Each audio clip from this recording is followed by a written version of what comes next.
Hello dear students, welcome to the official YouTube channel of Takarkar classes Wakad. आणि आजचा video खूप important असणार आहे स्टुडंट्स ॲज वेल ॲज पॅरेंट्ससाठी. आज आपण डिस्कशन करणार आहोत की काउन्सिलिंग नेमकं काय असते. MHTCET इंजिनिअरिंग ॲडमिशन काउन्सिलिंग काय. तुम्ही यूट्यूबवर बऱ्याच जागेवर बघितलं असेल किंवा तुम्हाला बऱ्याच जणांनी विचारलं पण असेल सुरू झाली का इंजिनिअरिंगची काउन्सिलिंग, किंवा मग काउन्सिलिंगच्या बॅचेस पण असतात. ते नेमकी काय असतं ती काउन्सिलिंग, त्याची का गरज आहे, खरंच काउन्सिलिंग करायची गरज आहे का आपल्याला, ह्या सगळ्या गोष्टींच्या आज आपण डिस्कशन करणार आहोत. तर व्हिडिओ कदाचित थोडा मोठा होऊ शकतो, 1-2 मिनिटाचा एक्सटेंड होऊ शकतो, बट प्लीज माझी पॅरेंट्स ॲज वेल एज स्टुडंट्स दोघांना रिक्वेस्ट आहे की पूर्ण व्हिडिओ बघा, म्हणजे ह्या एका व्हिडिओमध्ये तुमचे सर्व कॉन्सेप्ट्स क्लिअर होऊन जातील रिगार्डिंग काउन्सिलिंग. तर सर्वात अगोदर बघा की काउन्सिलिंग काय असते किंवा त्याची गरज काय आहे हे मी तुम्हाला एक रिअल टाईम एक्झाम्पलने एक्सप्लेन करतो. समजा यश नावाचा एक मुलगा आहे, त्याने आता 10वी 10वीची बोर्डाची परीक्षा दिली, त्याचा रिझल्ट आला, त्यामध्ये त्याला मिळाले 90%, 90% मिळाले. आता त्यांनी ठरवलं की त्याला सायन्समध्ये ॲडमिशन घ्यायचं आहे. सो तो राहत होता समजा मुंबईला, तर तो मुंबईचा त्याच्या घराजवळच्या एका कॉलेजमध्ये गेला. कॉलेजमध्ये त्याने त्याची 10वीची मार्कशीट सबमिट केली आणि तिथून ॲडमिशन फॉर्म घेतला, 11वीचा ॲडमिशन फॉर्म भरला आणि त्याचं ॲडमिशन झालं. जी फीज वगैरे पे केली, सगळी लिगल प्रोसिजर GOT डॉक्युमेंटची ती कंप्लीट केली आणि त्याचं झालं ॲडमिशन. पण आता जेव्हा तुम्ही MHTCET एक्झाम दिली आहे आणि जेव्हा तुम्ही MHTCETचे जेव्हा आता रिझल्ट डिक्लेअर होईल आणि तेव्हा जे त्याचे पर्सेंटाईल येतील, फिजिक्स, केमिस्ट्री, मॅथमॅटिक्स आणि टोटल पर्सेंटाईल, तर या टोटल पर्सेंटाईलवरती तुमचं ॲडमिशन होणार आहे. तर असं तर होणार नाही ना की तुम्ही तुमच्या CETची जी मार्कशीट येते तुम्ही ती घेऊन जाल COEPमध्ये. हे बघा सर, COEPमध्ये जाऊन म्हणाल COEPवाले सर बघा मला एवढे पर्सेंटाईल आले, द्या मला ॲडमिशन. असं होणार नाहीये, कारण महाराष्ट्रामध्ये 300पेक्षा जास्त कॉलेज आहे. तुम्ही थोडी प्रत्येक कॉलेजला असं जाऊन म्हणू शकणार आहेत. म्हणून आता CET सेल काय करतं की एक सगळी ऑनलाईन प्रोसिजर करतं, ज्या ऑनलाईन प्रोसिजर थ्रूच तुमचा इंजिनिअरिंग कॉलेजेसमध्ये ॲडमिशन होणार आहे. त्यालाच आपण काउन्सिलिंग किंवा कॅप ॲडमिशन म्हणतो. कॅपचा full form basically centralise admission procedure असा आहे. म्हणजे ऑनलाईन पद्धतीने तुम्ही ॲडमिशन करता. कारण आता तुम्ही गव्हर्नमेंट तुम्हाला प्रश्न विचारेल, बेसिकली त्या एक फॉर्म असतो, त्यामध्ये तुम्हाला रजिस्ट्रेशन करावं लागेल. जसं तुम्ही CETसाठी रजिस्ट्रेशन केलं होतं, तुमची बेसिक इन्फॉर्मेशन सगळी फिल केली होती, तुमची कॅटेगरी, तुमची जेंडर, तुमचं फॅमिली इन्कम, तुमचे सब्जेक्ट्स. आता परत तुम्हाला कॅप राऊंडसाठी म्हणजे इंजिनिअरिंगला ॲडमिशन घ्यायचं आहे असं गव्हर्नमेंटला सांगण्यासाठी तुम्हाला एक फॉर्म भरायचा असतो. तो फॉर्म ऑनलाईन भरायचा असतो आणि त्याला आपण म्हणतो रजिस्ट्रेशन फॉर्म. तो CETचा रिझल्ट लागल्याच्या 10 ते 10 दिवसामध्ये किंवा 1 वीक नंतर हा फॉर्म चालू होतो. ठीक आहे, एवढं सगळं कळालं तुम्हाला.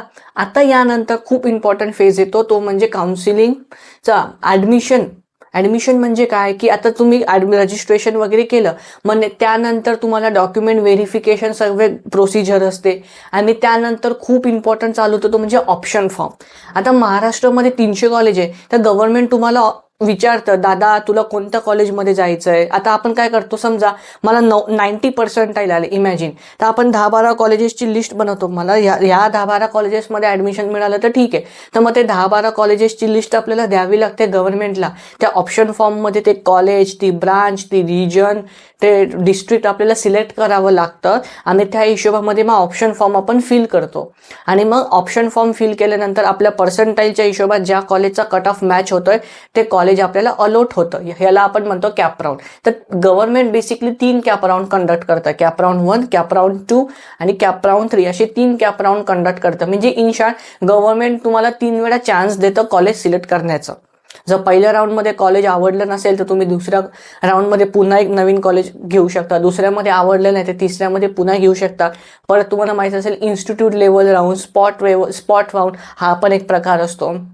आज मी तुम्हाला डिटेलमध्ये या सगळ्या गोष्टी सांगणार नाहीये, फक्त एक इंट्रोडक्शन देतोय. जशी जशी मला गरज वाटत जाईल किंवा जसं जसं तो काउन्सिलिंगचा फेज येत जाईल तसं मी तुम्हाला सांगणार आहे. पण तुम्हाला आता ऐकायला या सगळ्या गोष्टी खूप सोप्या वाटत असतील की सर ठीक आहे ऑनलाईन आहे, सायबर कॅफेमध्ये जाऊ करून घेऊ, सगळ्या डिटेल्स असतं भरायचं आहे, एवढं काय. हे ऐकायला खूप सोपं वाटतं, पण प्रॅक्टिकली करायला जर जाल ना तुम्ही तर खूप इश्यू येतात. कारण तुम्हाला माहिती आहे आपली CET सेलची वेबसाईट कोणत्या इंजिनियर्सने डिझाईन केलेली आहे काय माहिती. नेहमी त्याचा सर्व्हर डाऊन असतो. म्हणजे जेव्हा ॲन्सर की पण चेक करायची असते तेव्हा 4 ते 5 तास लागतात ॲन्सर की चेक व्हायला. माझी स्वतःची ॲन्सर की मी रात्री 1:30 वाजता चेक केली होती जेव्हा मी CET एक्झाम दिली होती. परत जेव्हा तुम्ही तुमचं हे चेक करता कॅप अलॉटमेंट, तेव्हा पण कॅप अलॉटमेंट बऱ्याच वेळेस दिसत नाही, तुमचं लॉग इनच होत नाही. तर हे सगळे इश्यू त्यामध्ये आपल्याला पाहायला मिळतात. त्यामुळे जे पेड काउन्सिलिंग वगैरे असतात, बॅचेस वगैरे, त्यांची फार गरज असते, कारण ते तुम्हाला प्रत्येक स्टेपमध्ये गाईड करायला तयार असतात.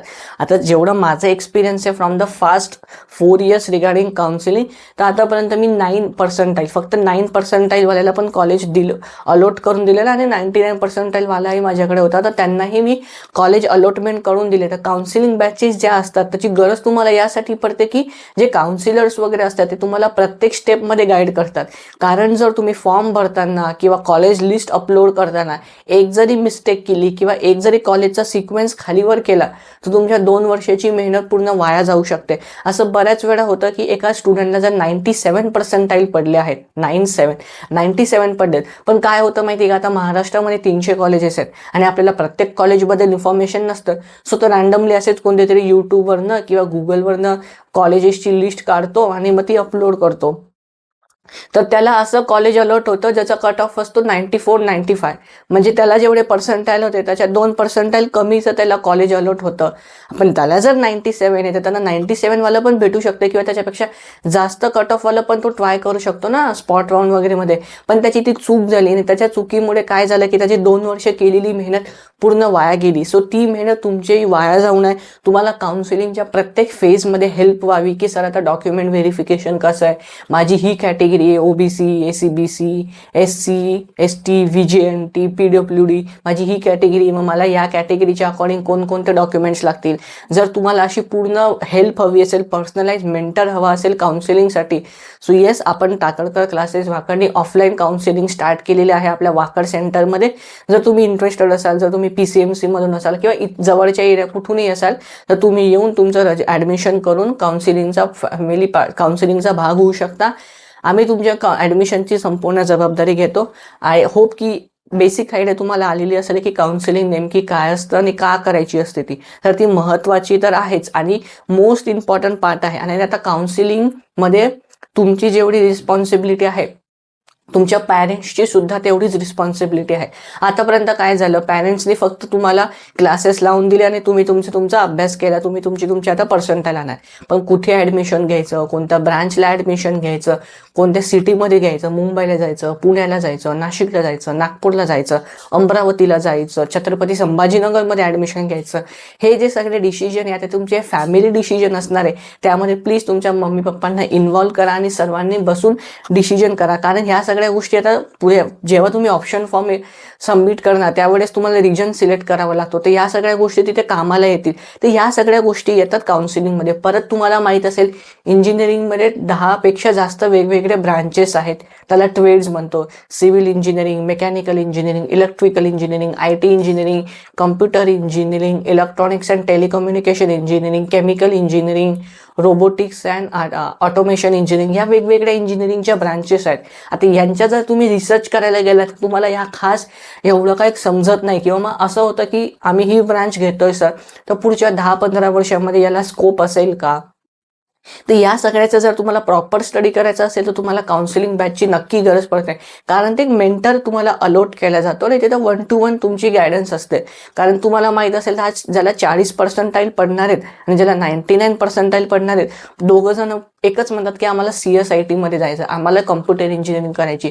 का तर त्यांना असं वाटतं की आज कम्प्युटर इंजिनिअरिंगला खूप जास्त सॅलरी आहे, खूप जास्त जॉब्स अवेलेबल आहेत. आय नो की जरा सध्या खूप जास्त डिमांड आहे IT इंजिनियरची, पण याचा अर्थ असा नाही आहे की बाकी इंजिनिअरिंगच्या ब्रांचेसची डिमांड नाही आहे. प्रत्येक ब्रांचला, प्रत्येक डोमेनला इक्वल अँड राईट ऑपॉर्च्युनिटी असतात. ते फक्त तुमच्या ॲस्पिरंट्स किंवा कॅन्डिडेटवर असतो की तो किती कॅपेबल आहे आणि त्याच्यामध्ये किती हे आहे, नॉलेज बेस आहे. तो मी तेच सांगेन की ब्रांच सिलेक्शनमध्ये पण तुम्ही थोडंसं रिसर्च करा. जर तुम्हाला कळत नसेल तर आपलं ऑफलाईन सेंटर आहे, तुम्ही तिथे व्हिजिट करा. आपल्याकडे स्पेशलिस्ट आहे, IITians आहेत आपल्याकडे, ते तुम्हाला प्रॉपर गाईड करायला तयार आहेत की कोणती ब्रांच घेतली पाहिजे तुमच्या इंटरेस्टनुसार. किंवा मग जर समजा तुम्ही सिव्हिल घेतली तर पुढच्या 10 वर्षामध्ये सिव्हिलला काय स्कोप असणार आहे. जर तुम्ही मेकॅनिकल घेतली तर मेकॅनिकलला पुढच्या 10 वर्षामध्ये काय स्कोप असणार आहे, याचं पूर्ण डिटेल स्टडी आपण करणार आहोत. ऑफलाईन सेशन्स होतील, आपले ऑनलाईन सेशन्स होतील.